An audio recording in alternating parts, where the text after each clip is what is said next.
একটা কথা বলে রাখছি, শুনে রেখে দেন। এই সব বক্তব্য রাখলে আবার এখন ইয়াং জেনারেশনের কথা বলে দিতে পারে যে আপনি তাহলে বিজ্ঞান মানতে চাইছেন না। অবশ্যই বিজ্ঞান মানতে চাই, তবে বিজ্ঞানের যে কথা কোরআনের সঙ্গে মিলে যায় ওই কথাগুলো মানতে চাই। যেগুলো কোরআনের সঙ্গে সংঘর্ষ, বিজ্ঞানের ওই কথার মুসলিমরা 10 পয়সাও দাম দেয় না। কোরআন কি বলেছে? কোরআন বলেছে বাইন্না খালাকনাকুম মিন তুরাবিন সুম্মা মিন নুতফাতিন সুম্মা মিন আলাকাতিন সুম্মা মিন মুদগা। মানুষকে তৈরি করা হয়েছে মাটির উপাদান দিয়ে। মানুষকে কি দিয়ে তৈরি করা হয়েছে? মাটি দিয়ে। চার্লস ডারউইন উনি থিওরি পেশ করলেন বানর থেকে মানুষ হয়েছে। বলেছে না, স্কুলে পড়ায় না বানর থেকে মানুষ। তা মনে মনে বলি যে এর মাথাতে কি মগজ ছিল না? এ কি কিছু বুঝতো না? যদি বলছেন এত বড় মাপের মানুষ আর আপনি এইরকম কথা বলছেন, তা বলবো না এটা তো অযুক্তিকর ব্যাপার। অযুক্তি, কোন যুক্তিও নেই এতে। আপনাকে আমি একটা জিনিস দেখাই।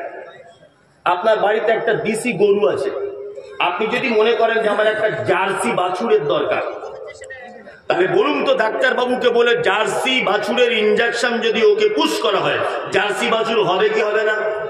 হবে? হবে? কিছু বুঝেই না। হবে? হবে। জার্সি বাছুর সম্ভব। গরুর মালিক যদি ভাবে যে হরিণের বাচ্চাকে খুঁজে পাওয়া যায় না, ডাক্তারবাবু একটা হরিণের ইনজেকশন মেরে দাও তো, আচ্ছা হরিণের বাচ্চা হয়। আচ্ছা বলুন তো কিয়ামত পর্যন্ত সম্ভব? সম্ভব না হয়। কারণ ওর টেকের ভিতরে শুধু গরুর তৈরি হওয়ার মেশিন ফিট করা আছে, হরিণের মেশিন ফিট করা নাই। আরে বানর তো একটা আলাদা ভিন্ন প্রাণী। বানর একটা ভিন্ন প্রাণী, তার থেকে কিভাবে মানুষ হতে পারে? সম্ভব। স্কুলে এখনো পর্যন্ত এই ক্যালেন্ডার টাঙানো আছে। একজন এইরকম করে আছে, আর একজন এইরকম, আর একজন এইরকম করে আছে, আর একজন দেখছে হাফ প্যান্ট পরে ন্যাংটো, তারপরে দেখছি একজন ফুল প্যান্ট পরে আছে মানুষ। স্কুলে এখনো পর্যন্ত রাখা হয়েছে। হ্যাঁ, আমি বলছি বানর থেকে যদি মানুষ হবে, তো এখনকার বানর থেকে একটা মানুষ হচ্ছে না কেন? এটাও তো একটা কথা। হ্যাঁ, তার মানে বোঝা যাচ্ছে চার্লস ডারউইনের এই থিওরি কোরআনের সঙ্গে সংঘর্ষ। এটা মানতে আমরা বাধ্য নয়। যদি চার্লস ডারউইন এ কথা বলতেন যে মাটি থেকে মানুষকে সৃষ্টি করা হয়েছে, অবশ্যই বৈজ্ঞানিক তত্ত্ব আমরা মানতে বাধ্য ছিলাম। আলামিন আল্লাহ তাআলা বলছে অসংখ্য জগতের মালিক আমি। 2 নম্বর আয়াত শুরু হচ্ছে আর রহমানির রহিম। 2 নম্বর আয়াত। এটা ভালো করে আর একটু বোঝার চেষ্টা করুন। এই লোকটা বছরে 10,000 টাকা দান করে মাদ্রাসায়। আমরা ওকে কি বলবো? দানি, তাই তো? আমি করি বছরে 30,000 বা আমি করি 50,000, আমাকে লোক কি বলবে? দাতা। ওই যে আমার পিছনে যে লোকটা বসে আছে ও করে 1 কোটি, ওকে কি বলবে? দানবীর। কি বলবে? দানবীর। হাজী মোহাম্মদ মহসিনকে কি বলা হয়? দানবীর। তার মানে দানবীর মানে যার দান বেসুমার, তাই না? সবাই কিন্তু আমরা দান করেছি। এ 10,000, এই 50,000, ও 1 কোটি, তাই না? এ হলো দানি, আমি হলাম দাতা, ও হলো দানবীর। রহমান মানেও দয়া, রহিম মানেও দয়া, দুটোই দয়া, তাই না? তবে রহমান যে দয়াটা, এটা হচ্ছে বেসুমার দয়া, যার দয়ার কোনো শেষ নেই, কুল কিনারা নেই, ইনি হচ্ছেন রহমান। আর রহিম সীমাবদ্ধ কিছু নির্দিষ্ট মানুষের প্রতি যিনি দয়া করেন, তিনি হচ্ছেন রহিম। আর রহিম কিয়ামতের দিনে খাস বিশেষ ব্যক্তিদের উপরে তিনি দয়া করবেন। আর রহিম রহমান আম্মাতান ফিদ দুনিয়া, একেবারে আম ভাবে দয়া করেন। কে? আল্লাহ, তার নাম রহমান। সারা পৃথিবীতে যত মানুষকে সহযোগিতা করে, প্রত্যেক সহযোগিতার পিছনে স্বার্থ লুকিয়ে থাকে, তাই না? আপনাদের এলাকাতে কোন রাজনীতির দল চলে এটা আমি জানি না, আল্লাহর কসম আমি রাজনীতি করি না, বোঝানোর জন্য বলছি। আমি কংগ্রেসের এলাকার প্রধান। এখন ধরে নেন 10টা ঘর এসেছে, আচ্ছা বলুন তো, আমি সিপিএম এর লোককে দেবো, তৃণমূলের লোককে দেবো, না আমার দলের লোককে দিব? আমার দলের লোককেই দিব। কারণ আমি জানি আমার দলের লোককে দিলে ও ভোটটা তো আমায় দেবে, আরো 5 জনকে আনবে, তাই না? তার মানে আমি আমার দলের লোককেই দেব, তাই না? এবার আপনাকে একটা কথা জিজ্ঞেস করছি, আপনারা দেখেছেন সোশ্যাল মিডিয়ার মাধ্যমে কি দেখতে পাচ্ছেন যে ফিলিস্তিনের মাটিতে, ওই আপনার এতে ফিলিস্তিনের মাটিতে ওই যে মসজিদ আকসাকে ধ্বংস করা হচ্ছে, করছে কারা? ইসরায়েলের ইহুদিরা, তাই না? মসজিদ আকসার উপরে বোমা হামলা চালাচ্ছে, মসজিদ আকসা দখল করার চক্রান্ত চালাচ্ছে, কত নিরীহ মা বোন বাপ ভাইকে অকাতরে হত্যা করে যাচ্ছে। সারা পৃথিবীর এত মুসলিম দেশ থাকার পরেও একটা দেশের মানুষ তাদের কান্না কেউ শুনতে পাচ্ছে না, কেউ শুনছে না, তাদের আত্মনাদ। বলুন তো দেখি, অক্সিজেন দেয় কে? আল্লাহ। খেতে দেয় কে? আল্লাহ। আল্লাহ যদি ইচ্ছা করে তাহলে ইসরায়েলের ইহুদিদের খাদ্যটা তো বন্ধ করে দিতে পারে, যে তোরা আমার মসজিদ ভেঙে দিচ্ছিস, মুসলমানদেরকে মারছিস, তোদের সব বয়কট করে দিলাম। এটা পারে কি পারে না? পারে। আল্লাহ তাআলা বলছে আমার নাম রহমান। পৃথিবীতে বেঈমান, বিশ্বাসঘাতক, আল্লাহ দ্রোহী, মসজিদ মাদ্রাসার দুশমন আমি কাউকে আমার দয়া থেকে বঞ্চিত করব না, সবাই আমার দয়া পেয়ে যাবে। কিন্তু কিয়ামতের দিনে বিশেষ মানুষদের উপরে দয়া করা হবে। ওই জন্য যখনই আপনার কাছে বিনীত অনুরোধ, ফরজ নামাজের পরে বা যখন আপনি একা একা যখন দোয়া করবেন হাত তুলে, এই দোয়াটা অবশ্যই বলবেন যে আল্লাহ কিয়ামতের দিনে আমার উপরে একটু দয়া করে। কিয়ামতে যদি কোনো মানুষের উপর আল্লাহ তাআলা দয়া করে দেন, তার ফলাফল জান্নাত, ফলাফল জান্নাত। বেশি বাড়াচ্ছি না। তারপরে কি বলি? তারপরে বলি মালিকি ইয়াউমিদ্দিন, কিয়ামতের দিবসের মালিক, হিসাব দিবসের মালিক কে? আল্লাহ। এইখানে একটা জায়গায় আপনার ঈমান নষ্ট করে দিচ্ছে এক শ্রেণীর চিটার বাটপার হুজুরেরা। আপনাকে বলে দিলাম এদের থেকে সাবধানে থাকবেন। কি সাবধানে এই কারণে থাকতে বলছি, জলসার স্টেজে বড় একটা পাগড়ি ছুড়ে দিয়ে বলছে সবাই পাগড়িতে ধরুন, কিয়ামতের দিন বেঁচে যাবেন। আমার দাদুর নৌকা তৈরি করা আছে, নৌকা উঠে আপনাদেরকে জান্নাতে ঢোকাবে। আবার বলছে পাগড়িতে যদি চান্স না পান, যারা পাগড়ি ধরেছে আপনি তাদের গায়ে ধরুন। কি বললাম বুঝলেন না? কারেন্টের শর্টের মতো সবাই ধরুন। আমার দাদু জান্নাতে যাওয়ার জন্য নৌকা ভাড়া করে রেখেছে, তোমাদের সব পৌঁছে দিবে।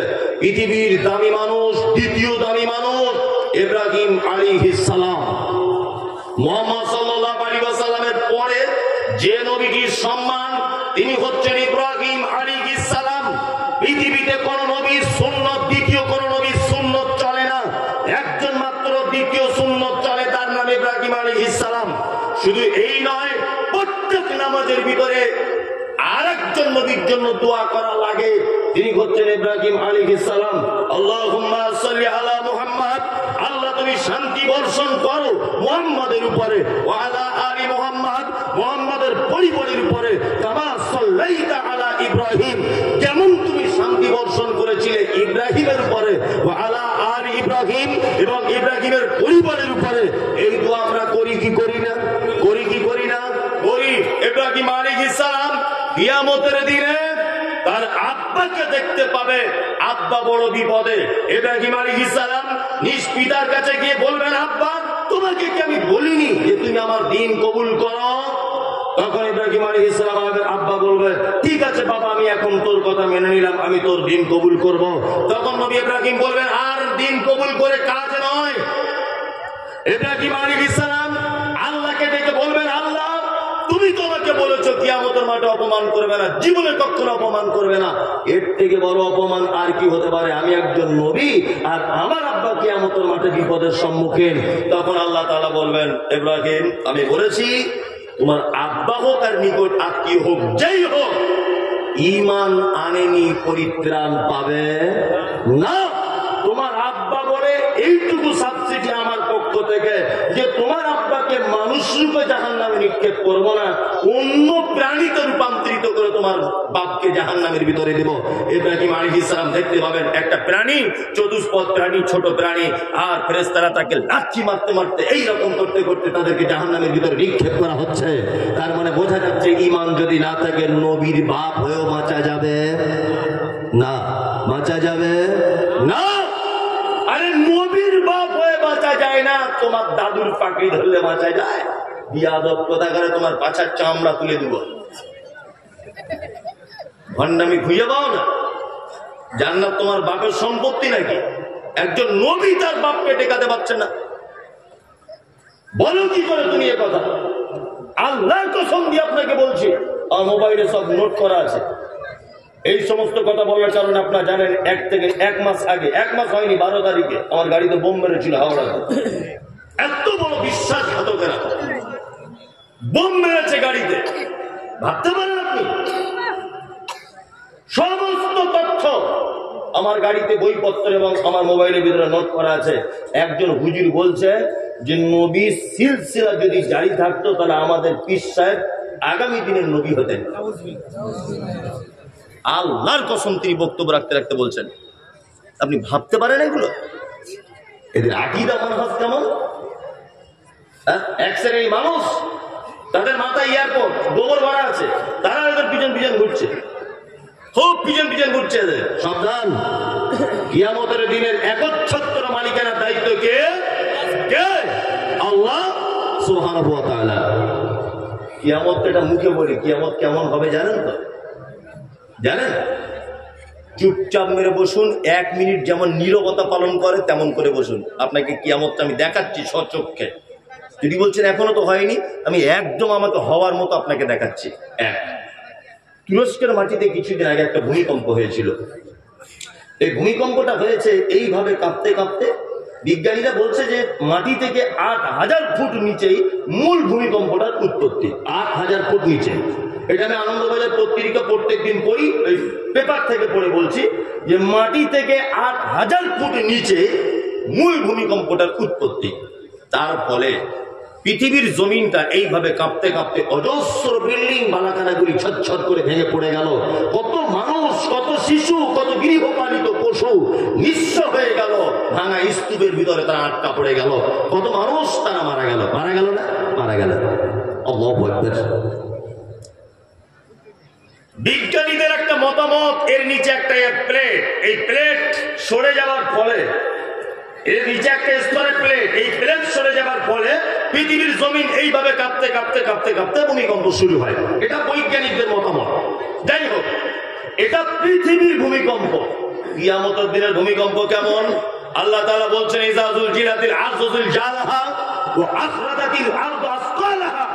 কিয়ামতের দিবসের ভূমিকম্প মারাত্মক ভূমিকম্প, এমন ভূমিকম্প আল্লাহ তাআলা বলছেন ওয়া আখরাজাতিল আরদু আসকালাহা, মাটির তলার জিনিসগুলো উপরে তুলে দেওয়া হবে। সুবহানাল্লাহ। আপনি ভাবতে পারছেন? ঢালাই মেশিন দেখেছেন? বালি সিমেন্ট খোয়া পাথর দিয়ে যেমন এইরকম ভাবে উপরের মাল নিচে, নিচের মাল উপরে। কিয়ামতের দিনের ভূমিকম্প দৃশ্য ঠিক এরকম। কেমন হবে কিয়ামতের দিন? আল্লাহ তাআলা বলছেন, ইয়া আইয়ুহান নাসু তাকু রাব্বাকুম ইন্না যালজালাতাস সাআতি শাইউন আযীম।